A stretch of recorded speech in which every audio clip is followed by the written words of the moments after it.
Entonces muchas veces yo me he preguntado si los creyentes entienden bien o no las afirmaciones, porque ustedes encontraron un montón de creyentes proclamando cosas. Algunas de esas cosas que proclaman no necesariamente tienen que ver con los mismos creyentes. No todas las promesas y desafíos, no todas las promesas son para nosotros, hay promesas que son para el pueblo judío y no tienen nada que ver con nosotros. Pero el creyente, cualquier promesa que ve, la asocia con él, como que son promesas que requieren o que son parte de lo que Dios tiene preparado para él. Pero no todas las promesas son así. Y muchas veces las promesas en algunos creyentes no se cumplen porque los creyentes no conocen los requisitos de la promesa, o lo ignoran, o sencillamente les interesa saber que tienen una promesa para su vida, pero que no están dispuestos a cumplir. Veamos entonces, vamos a leer algunos textos. Dice Dios, ¿qué es lo que vamos a tratar ahora hoy día? La promesa que vamos a tratar hoy día es una bien simple, la promesa de la vida eterna. Vamos a ver distintas promesas, ¿verdad? Vamos a ver distintas promesas sobre bendiciones personales, sobre desafíos, y ahora yo lo voy a ir explicando eso y sobre afirmaciones de Dios. ¿Qué es lo que son promesas? ¿Qué es lo que son desafíos? ¿Qué es lo que son afirmaciones? Y cómo se cumplen en la vida de los creyentes. Entonces vamos a ir viendo distintas promesas y cómo esto de Dios la hace cumplir y cómo se cumple. Entonces ahora vamos a ver la promesa de la vida eterna. Dios prometió vida eterna a usted y a mí. Entonces vamos a ver algunos versículos. Vamos a ver el número 23-19 que dice: Dios no es hombre para que mienta, ni hijo de hombre para que se arrepienta. Él dijo y no hará, habló y no ejecutará. O sea, aquí estamos viendo que a diferencia de los hombres, cuando Dios te dice algo a ti, Él lo va a cumplir, porque Él no miente, ni se arrepiente de lo que ha preparado para ti. Dios es fiel, justo, Él es verdadero. En Dios no hay mentira ni engaño. Dios es verdad. Entonces, cuando Dios te dice algo a ti, tú debes tener la plena confianza que Dios hará lo que está prometiendo. Dios va a hacer lo que Dios dijo. Dice, en la esperanza de la vida eterna, la cual Dios, que no miente, prometió desde antes el principio de los siglos. El que cree en el Hijo, en Jesucristo, tiene vida eterna. Pero el que rehúsa creer en el Hijo no verá la vida, sino que la ira de Dios está sobre él.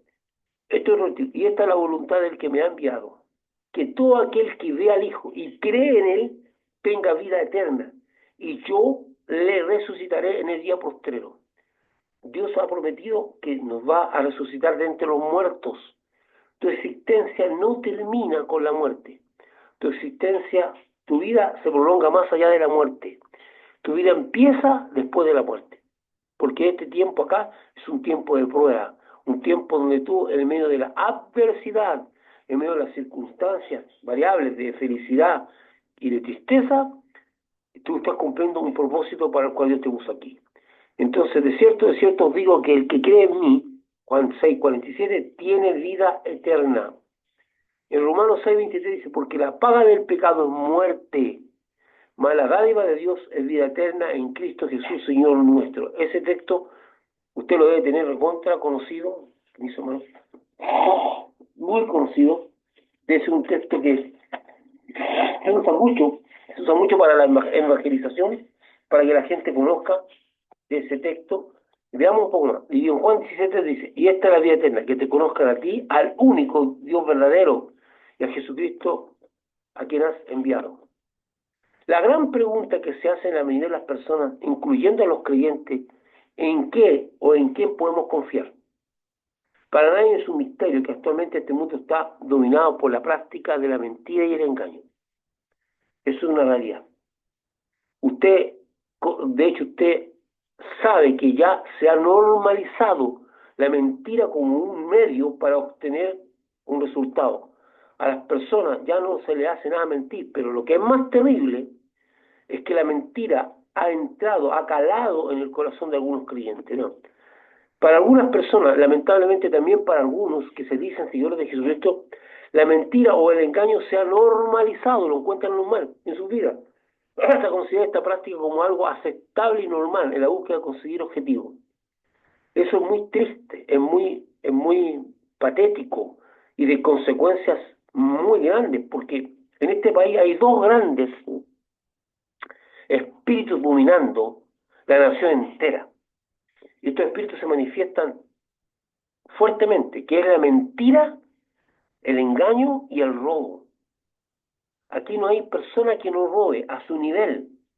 Algunos que están en la alta esfera roban en grandes cantidades y otros que roban en menores cantidades, pero son igual de robos. Yo siempre le pongo el ejemplo que le doy de aquella hija que le pide a su mamá hojas para hacer un trabajo en el colegio y la madre responde, ya, mañana te traigo desde mi trabajo, mañana te traigo desde donde yo trabajo. Y lo que está diciendo es que mañana va a robar hojas para traerlas. Y algunas veces el robo es tan estúpido, porque cuando usted roba, usted queda bajo la maldición de Dios, usted, o sea, bajo condenación de Dios, porque la Biblia condena el robo. Usted no es prosperado, usted no necesita robar, con un hijo Dios no necesita robar, usted tiene a Dios que le provee, usted le tiene que pedir a Dios y Dios le va a proveer. Usted no, ni siquiera usted debería pedirle dinero a Dios, usted debería pedirle lo que necesita a Dios. Nunca pida a Dios dinero, usted pídale lo que necesita, porque Dios va a usar distintos medios para hacer que usted obtenga lo que necesita, porque Él va a proveer. Pero para algunas personas, el robar cosas como un clic, como una hoja, que lo podría perfectamente comprar, arriesga su vida espiritual. Igualmente la mentira es un medio que usan algunos creyentes para salir de los problemas, o la mentira para lograr objetivos. Entonces, la mentira se ha normalizado, y todos encuentran normal la mentira, pero la mentira es algo que condena, tanto el robo como la mentira, es condenada en la Biblia, porque trae consecuencias espirituales muy fuertes. Entonces, para algunas personas, lamentablemente, también para algunos creyentes, la mentira, el engaño se ha normalizado, es algo normal para ellos. Y esto es, por supuesto, que es algo complicado. Entonces, frente a un mundo lleno de mentiras, frente a autoridades que mienten, frente a líderes mundiales que mienten, y esto es una cosa fuerte porque hay una guerra entre bandas ideológicas, entre puntos de vista ideológicos, y cada uno usando la mentira desprestigia al otro. Algunas veces hay cosas que son verdaderas, pero no todas las cosas son verdaderas. Realmente se usa la mentira para desprestigiar al otro, y así seguían, mintiendo y considerando completamente normal. La mentira no es normal, hermano. Si usted practica la mentira, sáquela de su vida porque le va a traer consecuencias. Y la Biblia dice que aquel que miente es hijo del diablo, porque el diablo es padre de toda mentira. Mire, escuche esto. Dios no es luz. Dios no tiene luz. Dios es luz. Dios es luz, Dios no tiene luz, Dios no tiene amor, Dios es amor. La esencia de Dios es el amor, la esencia de Dios es la luz, la esencia de Dios es la verdad. La esencia de Dios es esas cosas y muchas otras cosas más. Dios es todopoderoso. La esencia de Dios es tener todo el poder. Esencia, Dios es luz, Dios es amor, Dios es verdad. Su esencia es verdad. Dios no tiene luz, Él es luz. Dios no tiene amor, Él es amor. La Biblia dice que el diablo es mentira, es mentiroso, es padre de toda mentira. El diablo, la esencia del diablo es la mentira.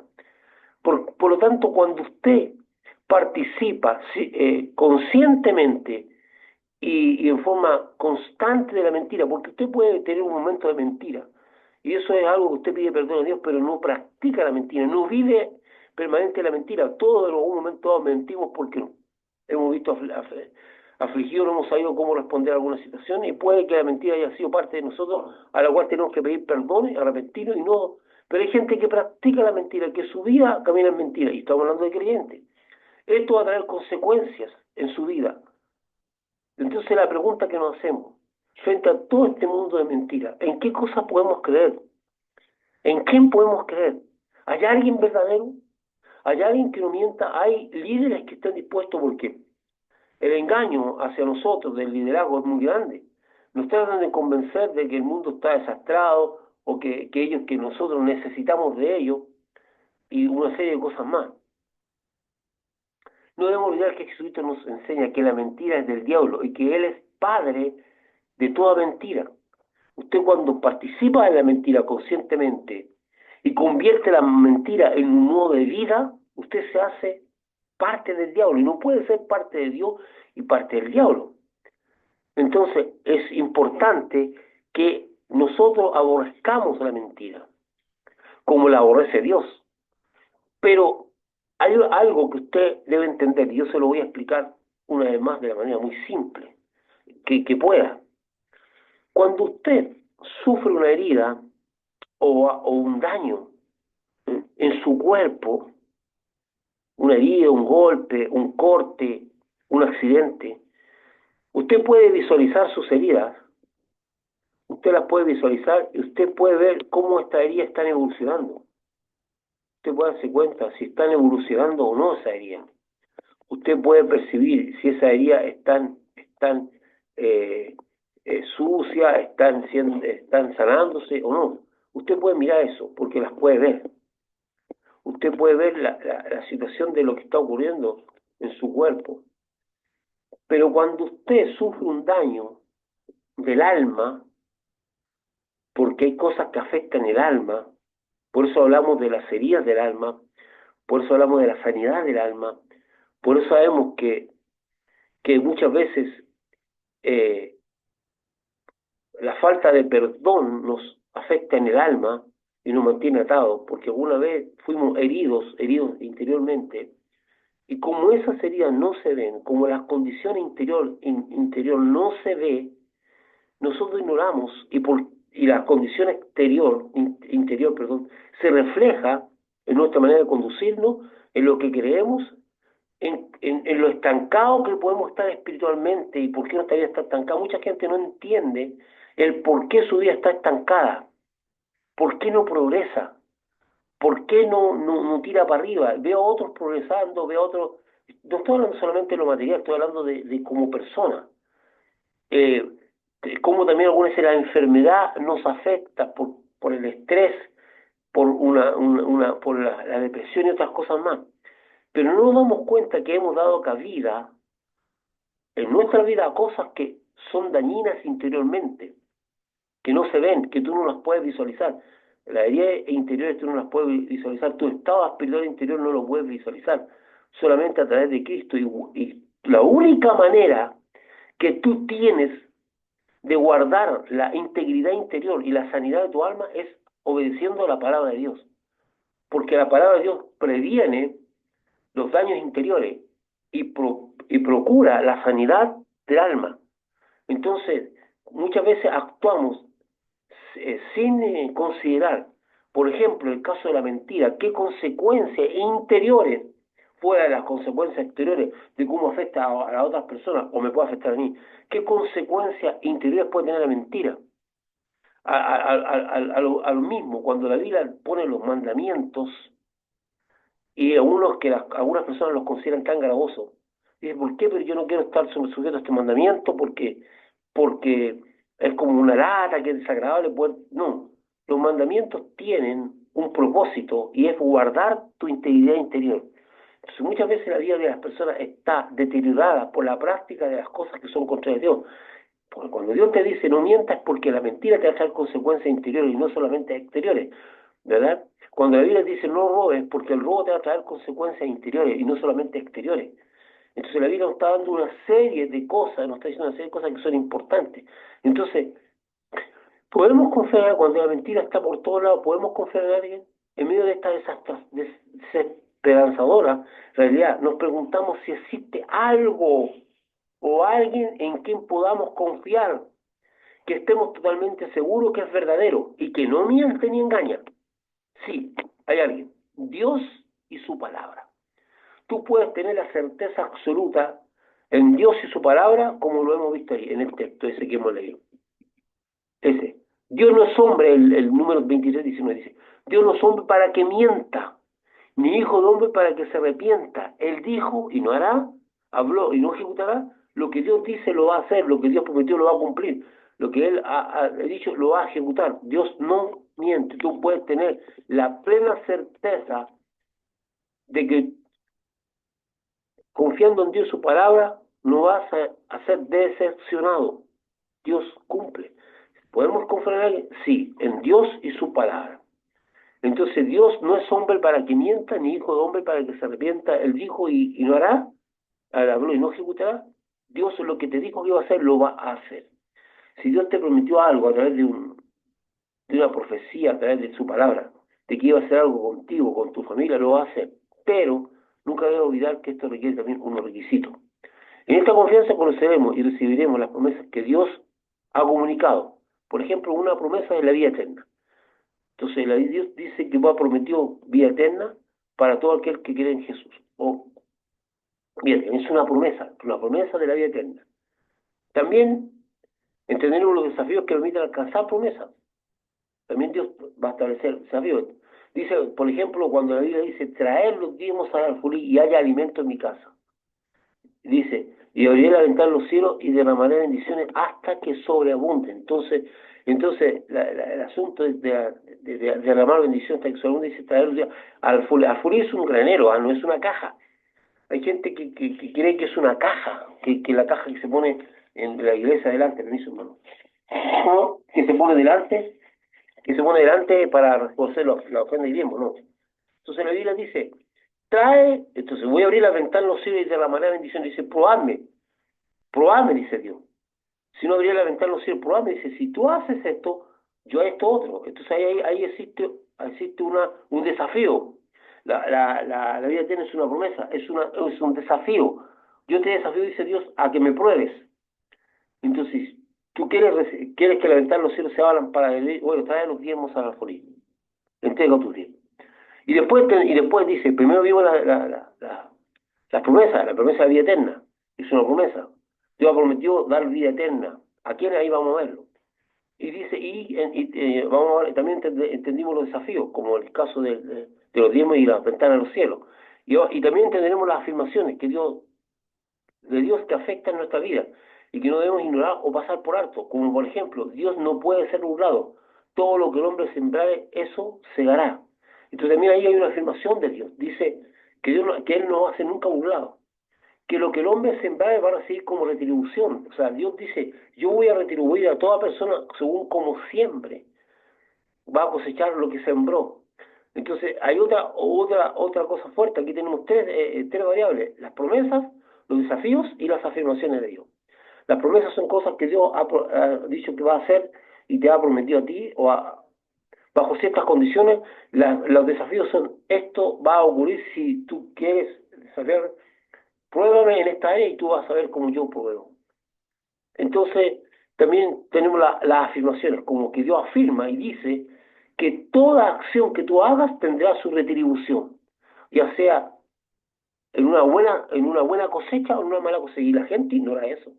La gente cree que muchos creyentes pueden andar por la vida haciendo lo que se les dé la gana sin que traiga consecuencias. ¿Y cuál es el mayor error o la cosa que más, digamos, desconcierta a las personas? Es que aparentemente algunas personas, a pesar de llevar una vida ignorando a Dios y su palabra, parece que todo les va bien. En algunos aparecen las consecuencias inmediatamente, pero hay algunos que van, entonces algunos creyentes aplican el Salmo 73 a su vida, sienten como envidia de aquellos que son transgresores porque lo ven prosperar. Pero la Biblia dice, pero tú no conoces el fin de ellos, porque el fin va a venir, porque van a recibir. Y muchas veces esta gente recibe antes de la muerte, muchas veces he estado, o varias veces, por no decir exagerar, por frente a gente que está muriendo desesperadamente porque no puede revertir las cosas que sembró y está cosechando lo que sembró. Y muchas veces su vida se ve afectada, muchas veces se ve por la desorientación, por la enfermedad, por la ruina, que eso es lo material. Pero eso no es lo más importante, porque la ruina interior es lo más terrible, y la ruina relacional, la ruina que viene cuando sus vidas son afectadas porque aquellos que están a su lado ya no quieren estar con él, y una serie de cosas más.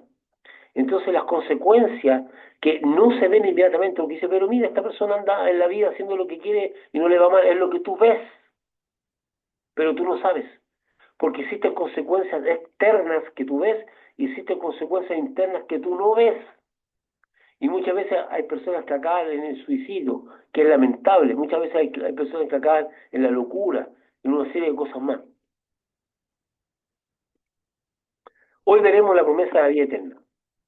Para poder entender la promesa de la vida eterna, debemos entender que en todo estamos separados de Dios y condenados a causa del pecado. que controla nuestra vida y que nos lleva a la muerte y a la condenación eterna. No hay, dice la Biblia que todos nosotros pecamos, todos estamos separados de Dios. El pecado se manifiesta en nuestra vida en que estamos muertos interiormente, no tenemos vida. Y cuando aparece Jesús nos da vida y Jesús genera una esperanza. Entonces, todos estamos condenados, todos estamos camino al infierno. Debemos entender que todos estamos separados de Dios. No hay uno que no esté separado de Dios. Ah, pero yo soy bueno. Aquí no se trata del concepto de bueno del hombre con respecto a sus conductas, porque la gente y nosotros evaluamos conforme vemos, pero Dios conoce los corazones y Él sabe y dice que no hay uno solo bueno, no hay uno solo justo, no hay uno. Y cuando Dios dice eso, es porque es verdad. Entre todos nosotros no hay uno solo bueno. Por lo tanto, no hay una persona que se pueda, aunque lo hacen algunos, se pueda considerar moralmente superior a otros. No hay. No, pero yo peco menos, yo peco más, o yo no soy tan pecadora como esa pecadora que es una prostituta, que es una ladrona, que es un asesino. No, nos vamos comparando con gente que a los ojos nuestros se cometió delitos graves, pero la Biblia dice que nosotros no estamos muy lejos de ellos. Por eso en la vida usted y yo debemos andar con humildad. No podemos sentirnos superiores a las demás personas. Nuestro pecado es tan grande como el de cualquier persona. A los ojos de Dios estamos condenados. Todos pecamos. No hay uno solo que no haya pecado. Romanos 5:12 dice, por tanto, como el pecado entró en el mundo por un hombre, y por el pecado la muerte, así la muerte pasó a todos los hombres, por cuando todos pecaron, dice. Por cuando todos pecaron están destituidos de la gloria de Dios.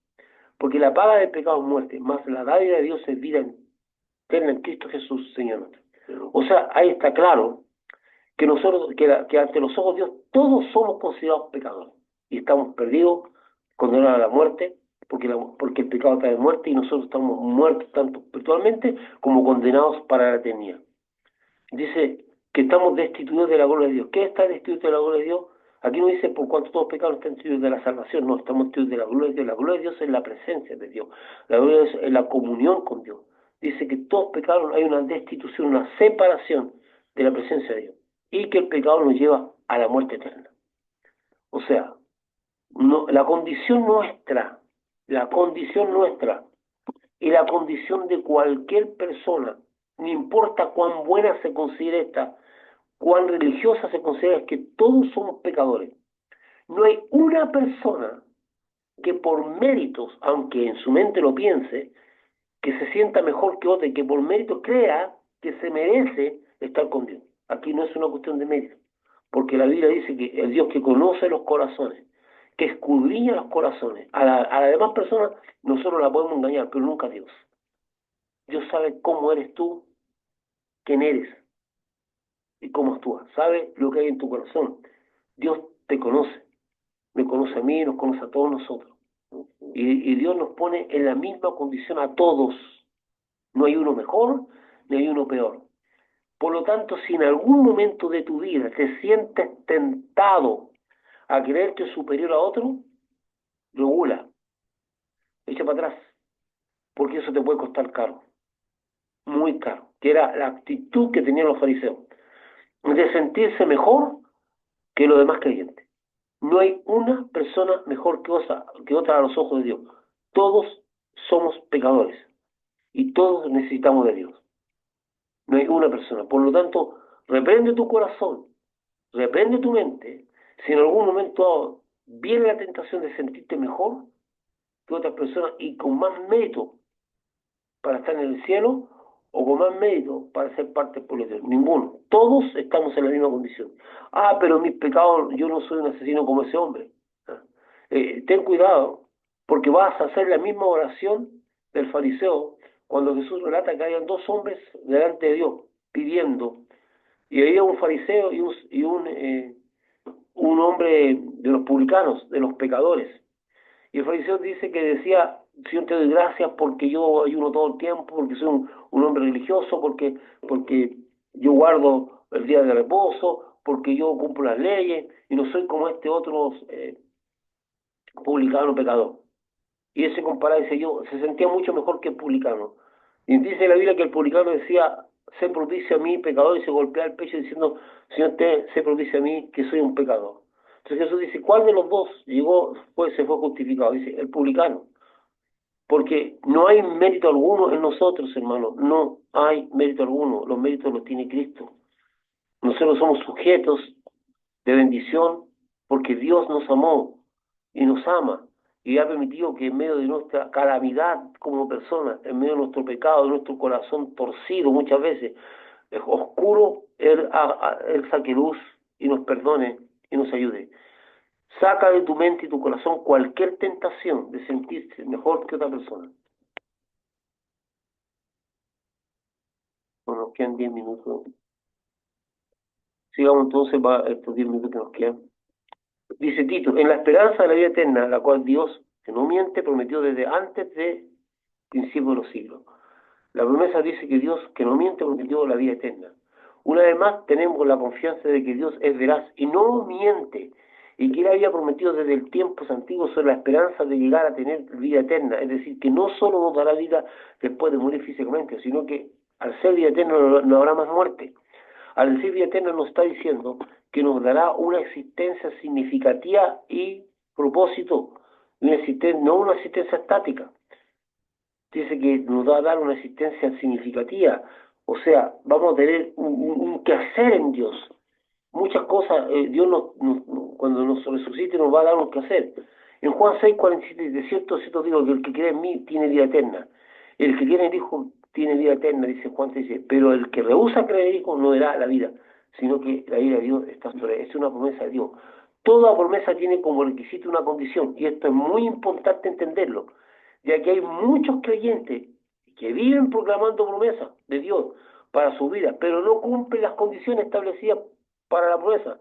Y es por eso que muchas de estas promesas no se realizan en su vida. La proclamación es importante, pero no sustituye la condición de la promesa. O sea, usted va a tener vida eterna si que cree en Jesús, no porque sea un religioso. Una persona que, en este caso, la vida eterna se obtiene solamente creyendo en Jesucristo, el cual en el cumplimiento de la promesa resucitará a los muertos que creyeron en él. Los que no creen en Jesucristo no tendrán vida eterna y la ira de Dios estará sobre ellos. O sea, para poder tener vida eterna hay que creer en Jesucristo, no en un sistema religioso. Hay que creer en Jesucristo, no en disciplinas espirituales. En Jesucristo, usted tiene que creer en Jesucristo. En Juan 6, esta es la voluntad del que me ha enviado, que todo aquel que vea al Hijo y cree en Él tenga vida eterna, y yo lo resucitaré el día postrero. En Juan 2 dice, más a todos los que a los que creen en su nombre les dio potestad de ser hechos hijos de Dios. Solamente creyendo en Jesucristo tiene resurrección y vida eterna. Todo creyente en el Señor debe tener la confianza que el mismo Señor lo resucitará el día de su manifestación. Debe tener la confianza que su existencia no acaba con la muerte, sino que empieza con la muerte. Empieza. Aquí tenemos promesa sobre promesa, porque además de obtener la vida eterna, al creer en Jesucristo también se nos ha prometido hacernos hijos de Dios. También se nos promete hacernos hijos de Dios.